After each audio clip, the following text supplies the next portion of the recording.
संविधान दे दिया। अगर संविधान नहीं होता और ये वोट का अधिकार नहीं होता तो आपकी बस्तियों में आज भी छुआछूत है, आपकी बस्तियों में पैर रखा नहीं आता कोई। जिन्होंने 600 साल पहले दुनिया को आईना दिखाया, जब छुआछूत, अंधविश्वास, पाखंडवाद चरम पे था, तब उन्होंने अपनी भक्ति शक्ति से लोहा मनवाया। मैं धन्यवाद दूंगा हरियाणा के लोगों को। सबसे ज्यादा नौजवान हरियाणा के गए थे जिन्होंने मेरे साथ जेल भी काटी, और जो सरकार ये कहती थी कि मोदी जी कहीं झुक नहीं सकते और सुप्रीम कोर्ट नहीं झुक सकता, जो जमीन की जुल्म जाति और दादागिरी की ऐसा इलाज किया जाएगा कि दोबारा कोई दादा पढ़ने का काम नहीं करेगा, इंसान बनकर जिएगा। बताओ गुलामी की जिंदगी पसंद आ रही है क्या? बताओ गुलामी की जिंदगी पसंद आ रही है क्या?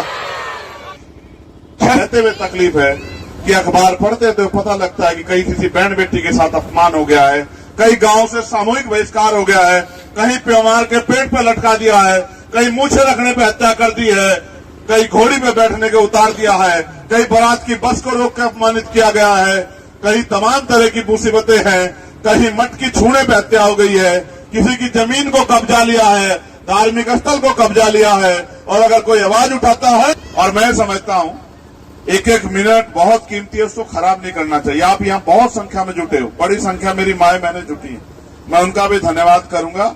लेकिन मैं उनसे ये भी कहूंगा, जो अपने बाप को बाप नहीं कहता है ना, फिर दूसरा आदमी जब समय आता है तो फिर उसको लात खानी पड़ती है।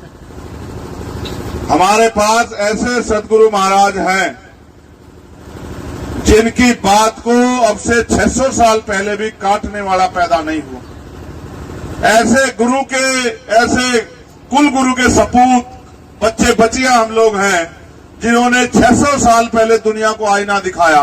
जब छुआछूत, अंधविश्वास, पाखंडवाद चरम पे था, तब उन्होंने अपनी भक्ति शक्ति से लोहा मनवाया। लेकिन बुरा यह है कि हम अपने गुरुओं के आश्रम में, अपने गुरु घर में जयंती के दिन मत्था टेकने के लिए जाते हैं और मत्था टेक के वापस आ जाते हैं, और बाकी 364 दिन हम दूसरों के दिखाए रास्ते पर चलते हैं। फिर हम ये सोचते हैं कि हमारी जिंदगी क्यों नहीं बदल रही।